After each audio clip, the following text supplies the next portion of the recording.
Dita e 7. Një dritë ka aguar.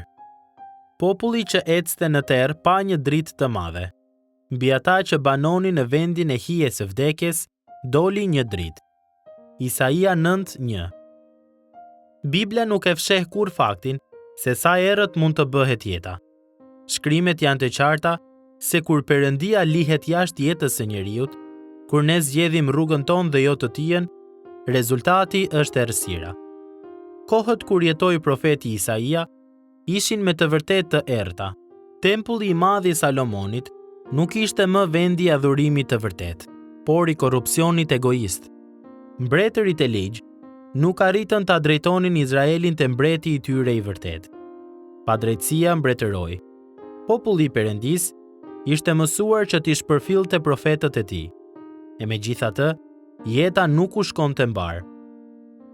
Errësira e zemrave dhe e sjelljes së tyre u përputh me errësirën e pushtimit që po vinte nga veriu, nga asirianët e fuqishëm. E gjitha kjo i la ata të raskapitur dhe të uritur, por kaq i ligj ishte refuzimi i tyre ndaj Zotit, saqë populli zgjodhi të mallkojë mbretin e tij dhe Perëndinë e tij. Do të kishte qenë me vend nëse Zoti do t'i kishte lënë ata në fatkeqësi, errësirë, terr plot me ankth. Pa shpresë apo të ardhme. Ata nuk e donin atë. Ai thjesht do t'u kishte dhënë atyre atë që kishin zgjedhur vetë. Por Perëndia ynë është një Perëndi që e mban premtimin. Isaia 9 fillon me një kthes të lavdishme.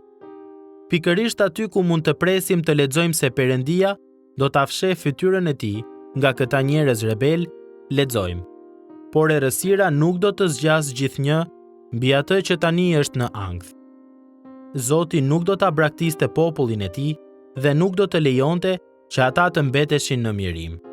Jo, për këta njerëz në errësirë, mbi ata doli një dritë. Drita e Perëndis do të shpërthente në errësirën e vetshkaktuar të mëkatit, përfundimisht dhe përsisht në formën e Mesias së premtuar. Megjithatë, duke qenë se Isaia po shkruante rreth 800 vjet përpara Jezusit, atëherë pse po shkruante ai për ardhjen e Krishtit, sikur kjo të kishte ndodhur tashmë? Përgjigja: sepse ishte aq e gjallë, aq e qartë dhe aq e sigurt në mendjen e tij, saqë nën frymëzimin e frymës së shenjtë, ai mund të përdorte kohën e kryer profetike për ta bërë të qartë saktësisht se çfarë do të ndodhte. Kjo është arsyeja pse Pietri, kur shkroi për profetët nga pikpamja e shekullit të parë, në krahun tjetër të ardhjes së Krishtit, tha se profetët, në një farë kuptimi, qëndronin në maj të gishtave, duke kërkuar të shihnin përmbushjen e gjërave për të cilat kishin shkruar. Por si? Si mund të përmbushej profecia e Isaias? Si mund të zëvendësohej errësira nga drita, lufta nga paqja dhe shqetësimi nga gëzimi? Ti, shkruan profeti, e ke rritur kombin, ke shtuar gëzimin e tyre. Kush është ai që i ka bërë të gjitha këto të ndodhin? Përgjigja: vetëm Perëndia, sepse ai është burimi i dritës dhe vetëm përmes dritës së tij ne mund të shohim me të vërtetë. Nuk ka asnjë mënyrë tjetër që të pikëlluarit të ngushëllohen, që të plagosurit të shërohen, që kjo dritë të agojë në një zemër dhe mendje njerëzore, veçse nëse këtë nuk e bën Perëndia. Pikërisht, atëherë kur duket sikur dimri i shpirtit do të vijë me gjithë trishtimin e tij dërmues, atëherë shkëlqen drita e Perëndis. Ai është një dritë verbuese, sepse ai është Perëndia i mëshirës dhe i hirit të pamas. Ai hyn në errësirën dhe zbrazëtinë e përvojave tona për të sjellë dritën e tij, gëzimin dhe paqen e tij. Kjo është një histori që na përcillet në mënyrë kaq të mrekullueshme në festën e dritave që shijojmë në këtë periudhë të vitit. Jo shumë kohë pasi Isaia kishte ardhur dhe kishte ikur, populli i Perëndis u gjend sërish në ankth. Sundimtarët e huaj kishin triumfuar mbi ta dhe asnjë fjalë profetike nuk ishte dëgjuar për shumë vite. Populli mund të kishte menduar: ndoshta kësaj here vërtet Zoti na ka braktisur. Ndoshta durimi i Zotit është sosur. Por ne I dim gjërat më mirë. Ne dim se në këtë errësirë lindi një fëmijë. Lajmi I mirë I Krishtlindjes është se Perëndia I Biblës, drita e botës, zbriti dhe hyri në errësirë, dhe ajo nuk mundi ta mposhte dot atë. Apo ecni sot në errësirë, pavarësisht nëse kjo është errësira e mëkatit tuaj, apo errësira e shkaktuar nga mëkati I të tjerëve? Kujtoni që Perëndia as nuk ka frikë dhe as nuk mposhtet nga këto gjëra. Merrni zemër, sepse në Jezusin Perëndia ju është afruar. Me anë të frymës së Tij, Ai mundet dhe do të sjellë dritë në errësirë. Shikoni drejt Tij dhe ecni në dritën e Tij. Për reflektim. Dëgjoje sërish paragrafin e fundit. A duhet të ndryshoj këndvështrimi yt për këtë botë ose rrethanat e tua? Çfarë ndryshimi do të sjellë sot drita tek Ti?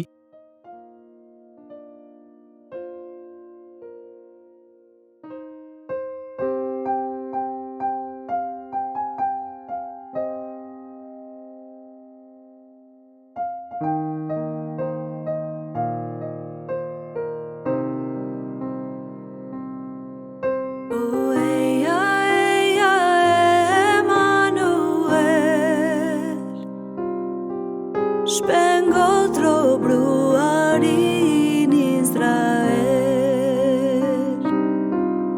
që këtu vajton në sklavëri,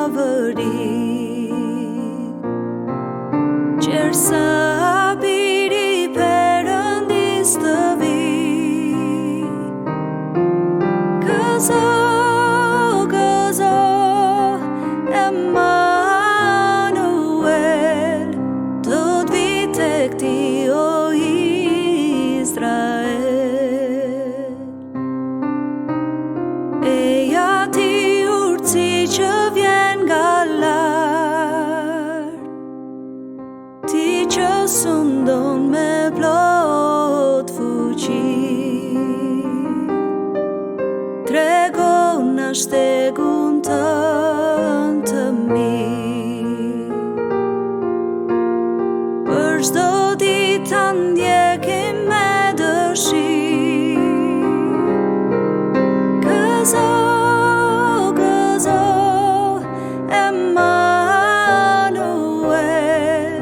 do t'vi tek Ti, o Izrael.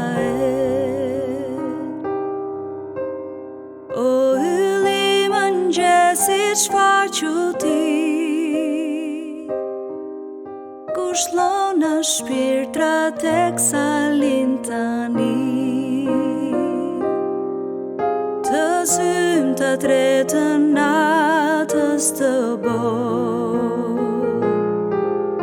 errësirën me dritën ndriço. Gëzo, gëzo, Emanuel, do t'vi tek Ti, o Izrael. Ti o mbreti I kombeve bashko, çdo zemër dhe mendje mbi to, për çarje tona hidhite, dhe qofsh Ti mbreti I paqes për jetë. Gëzo,